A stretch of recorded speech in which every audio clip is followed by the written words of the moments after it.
مولا علی علیہ السلام کے پاس ایک شخص آیا، نام ہے امیر المومنین، پر ایک صلوات بھیجیے گا آپ۔ اللہم صلی علی محمد وعلی محمد۔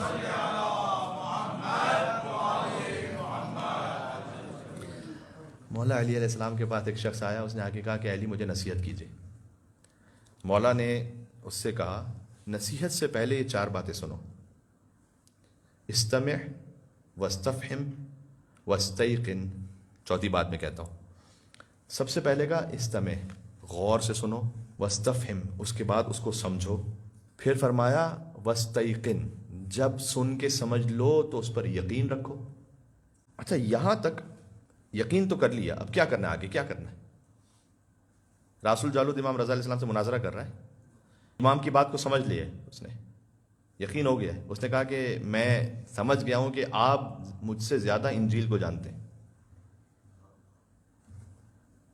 تو امام نے کہا کہ اب جا کے اپنی قوم کو بتاؤ کہ حق کیا ہے۔ اس نے کہا یہ نہیں کروں گا میں، پہلا ہے سنو، سمجھو، یقین کرو، واستعمل، پھر عمل بھی تو کرو ویسا۔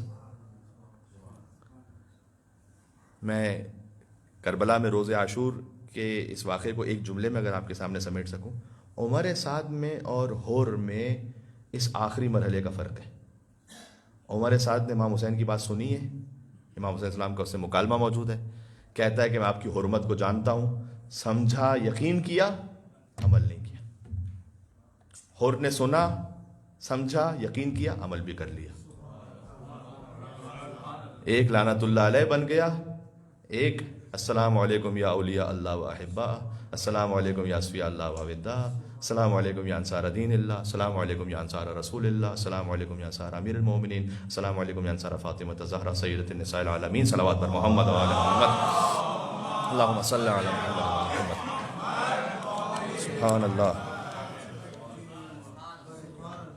یہ آخری مرحلے کا فرق۔ امام نے کہا سنو، سمجھو، یقین کرو، واستعمل، عمل کرو۔